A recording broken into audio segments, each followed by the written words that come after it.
Wala akong ulam mga kapwa, oh. Ito, tuyo, dato puti, at saka 1 kilong asin.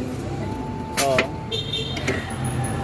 Ba, sinong gusto mag-sponsor dyan, ha? Asin na nga lang ulam ko. Kawawa naman ako.